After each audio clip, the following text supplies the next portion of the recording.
Assalamualaikum warahmatullahi wabarakatuh. Baiklah, apa kabar semua? Jadi pada hari ini kita mengadakan pertemuan yang kedua. Pertemuan yang kedua pada mata pelajaran Rekayasa Perangkat Lunak. Kali ini kita akan membahas tentang bahasa pemrograman prosedural. Di sini siapa yang tahu apa saja itu bahasa pemrograman? Ada yang tahu? Jadi bahasa pemrograman itu ada banyak, tergantung dari kebutuhan dan tujuan pengembangan perangkat lunak seperti apa yang kita inginkan atau yang ingin kita tuju ya. Jadi contoh bahasa pemrograman yang umum digunakan yaitu seperti Java, Python, PHP, pemrograman C++, JavaScript, Ruby, dan Swift. Itu adalah contoh bahasa pemrograman yang umum digunakan dalam pengembangan perangkat lunak. Kali ini, Ibu akan menjelaskan tentang bahasa pemrograman prosedural. Bahasa pemrograman prosedural itu apa, Bu? Jadi, belajar bahasa pemrograman sama halnya dengan belajar bahasa apapun. Dimulai dengan secara intuitif mengenal dan langsung memakai bahasa tersebut untuk keperluan sehari-hari yang penting sesuai dengan kebutuhan kita, bukan dari teori bahasanya. Contohnya seseorang dengan bahasa ibu, bahasa Indonesia, saat belajar bahasa Inggris, akan mulai mengenal bahasa Inggris melalui membaca. Contoh-contoh kalimat sederhana yang sangat diperlukan dalam kehidupan sehari-hari seperti mulai menyapa selamat pagi, ini sudah jam berapa ya? Melalui contoh tersebut, itu akan memulai kita belajar kosakata penting dan pola kalimatnya. Misalnya kalimat pernyataan SPOK, yaitu subjek, predikat, objek, dan keterangan. Struktur kalimat tanya, kalimat aklamasi, dan lain-lainnya. Selanjutnya, baru beranjak ke konsep yang lebih kompleks, yang ada pada bahasa asing tersebut, dan mengenal tata bahasa secara lebih formal dan mulai menulis. Belajar pemrograman pada hakikatnya sama dengan belajar bahasa natural atau bahasa manusia sehari-hari. Seseorang belajar dari membaca program terlebih dahulu daripada menulis kode program. Jadi ketika kita ingin menuliskan suatu kode program, kita itu belajar dari membaca dulu, membaca programnya terlebih dahulu daripada menulis. Berarti kita memulai membaca sintaknya atau membaca codingannya terlebih dahulu, baru kita menuliskan kode programnya. Proses menulis kode atau coding dapat dimulai setelah kalian membaca contoh-contoh program yang menjadi pola pembangun program kompleks. Bedanya dengan belajar bahasa natural yaitu teks dalam bahasa pemrograman yang ditulis bukan dilafalkan dan dipahami sebagai teks statis, melainkan juga dapat dipahami oleh mesin dan dapat dieksekusi atau dijalankan. Contoh ketika kita ingin menuliskan di dalam bahasa PHP, ketika kita ingin membuatkan hello world, jadi kita harus masuk ke sintak-sintaknya dengan cara memanggil PHP terlebih dahulu, lalu echo hello world gitu. Kita memakai bahasa pemrograman bukan seperti bahasa natural, bahasa seperti manusia. Misalnya kayak kita membuka pemrograman PHP, kita nggak bisa langsung tolong tampilkan echo word, itu sudah tidak pasti, mesin kita tidak memahami maksud dari kata-kata kita. Jadi kita harus memasukkan kata-kata kita yang bisa dilafalkan atau yang bisa dipahami oleh mesin komputer kita.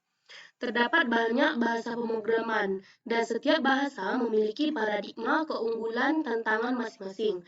Pada unit ini, kalian diperkenalkan pada bahasa pemrograman C yang merupakan salah satu bahasa pemrograman prosedural. Jadi, bahasa pemrograman C akan Ibu jelaskan pada pertemuan yang ketiga. Pada kali ini kita cukup mempelajari tentang bahasa pemrograman prosedural. Saat mempelajari bahasa C minggu depan, pada unit ini kalian akan mempelajari 4 elemen generik, yaitu variabel, ekspresi, struktural, kontrol keputusan, dan struktural kontrol perulangan. 4 elemen ini berlaku di semua bahasa pemrograman prosedural lainnya. Teks kode program dalam bahasa-bahasa pemrograman lain banyak yang mirip dengan teks bahasa C.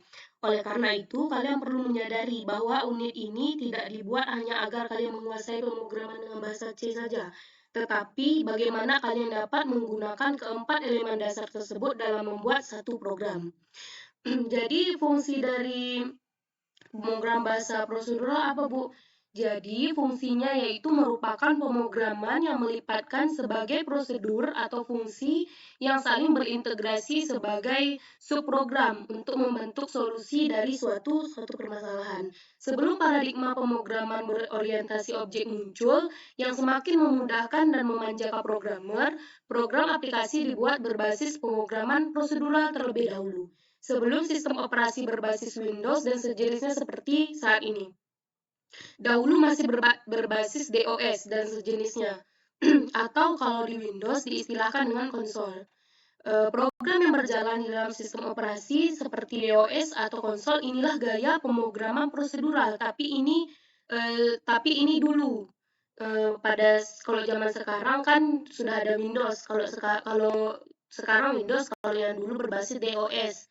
Jadi terdapat 3 bagian utama atau blok program pada pemrograman prosedural, yaitu yang pertama blok header, yang kedua blok declaration, yang ketiga blok method, dan yang keempat blok main program. Namun, perlu kita ketahui bahwa konsep-konsep dan bagian-bagian dalam pemrograman prosedural tetap masih digunakan pada pemrograman berorientasi objek. Hanya saja gaya yang pemrogramannya yang berbeda, khususnya pada pengolahan objek, misalnya konsep tentang variabel, prosedur, function, dan sebagainya, tidak berubah. Begitupun seperti letak blok header dan declaration. Setiap objek atau tipe pada dasarnya terdapat bagian header dan declaration untuk file, properti, method, dan event, bahkan objek-objek lainnya. Sehingga setiap objek dapat memiliki field, properti, method, dan event, dan bahkan objek lain. Namun, konsep tentang blok main program pada pemrograman berorientasi objek yang sedikit berbeda, karena program berjalan tergantung event yang terjadi pada objek yang diakses, di mana suatu event dapat menjalankan suatu atau beberapa metode di dalam objek tersebut. Itu adalah fungsi dari pemrograman prosedural. Jadi, sampai sini ada yang ingin bertanya atau ada yang kurang paham? Oh, tidak ada. Jadi, selanjutnya yaitu Ibu akan membagikan kalian menjadi 3 kelompok, satu kelompoknya 3 orang. Nanti Ibu akan membagikan LKPD yang akan kalian jawab nantinya, yaitu tentang kalian harus merangkum atau meresum apa yang kita pelajari tentang pemrograman prosedural hari ini. Kalian rangkum secara per kelompok, dan kalian membuat fungsi-fungsi dan memecahkan suatu masalah tentang pemrograman prosedural pada hari ini. Baiklah, Ibu akan membagikan LKPD dan kalian menjawabnya membatas waktu sampai 10 menit. Baiklah, LKPD sudah Ibu ambil. Cukup sekian pembelajaran kita hari ini. Semoga pembelajaran hari ini dapat kita terapkan dan dapat kita amalkan kepada diri kita semua. Untuk materi minggu depan, kita akan membahas tentang pemrograman bahasa C. Mungkin hanya sekian dari Ibu. Sekian, terima kasih. Wassalamualaikum warahmatullahi wabarakatuh.